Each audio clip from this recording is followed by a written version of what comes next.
முதல்ல எல்லாருக்கும் உங்களுக்கும் எனக்கும் நாட்டு பற்றுங்கிறது வேணும், தேசப்பற்று தேச உணர்வுங்கிறது வேணும். அதை புரிந்து கொண்டு எல்லா தலைவர்களும் நாட்டின் நன்மை கருதி அது மாதிரி கருத்துக்களை பேசணும். டிவியில வரணுங்கிறதுக்காக எந்த கருத்துக்களை யாரும் பேசினாலும், அதாவது மக்களுக்கு நல்லது செய்யக்கூடிய விஷயங்கள் எதுவா இருந்தாலும் மத்திய அரசு செய்யும். ஹைட்ரோ கார்பனுக்கு அனுமதி கொடுத்தது யார் என்பது உங்களுக்கு எல்லாம் தெரியும். அதை அவங்களுடைய கூட்டணி அவருடைய ஆட்சி காலத்தில் கொடுக்கப்பட்ட ஒரு விஷயம் இல்ல. எல்லோருக்கும் எல்லாம் கொடுக்கறதுல ஒன்றும் தவறு இல்லை, ஆனா அது எல்லாருக்கும் கிடைக்கணும். சொல்றது மட்டும் முக்கியம் இல்ல, எல்லாருக்கும் கிடைக்கிற மாதிரி பண்ணணும். நீதிமன்றத்தினுடைய கருத்துக்குள்ள நாங்க எதுவும் கருத்து சொல்றது அது சரியாக இருக்காது. அது அரசாங்கமும் நீதிமன்றமும் உள்ள பிரச்சனைகள். இலையும் தாமரையும் கூட்டணியா ஒன்று சேர்ந்து எல்லா இடமும் ஜெயிக்கணுங்கிறது அர்த்தம். அதாவது ஒரு தாமரை பூ இருக்குன்னா கீழே இலை இருக்குதான் தெரியும் இல்லையா? நீங்க அதில் ஒரு அர்த்தத்தை என்ன அர்த்தத்தை கண்டுபிடிக்கிறீங்க?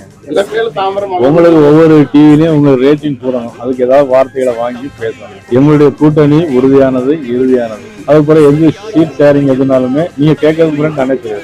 முதல்ல எங்களை பொறுத்த மட்டும் திராவிட முன்னேற்ற கழகம் மக்களுக்கு எதிராக செயல்படுகிறது எல்லா விஷயங்களும். ஆக அது அகற்றப்பட வேண்டும் என்று எங்களுடைய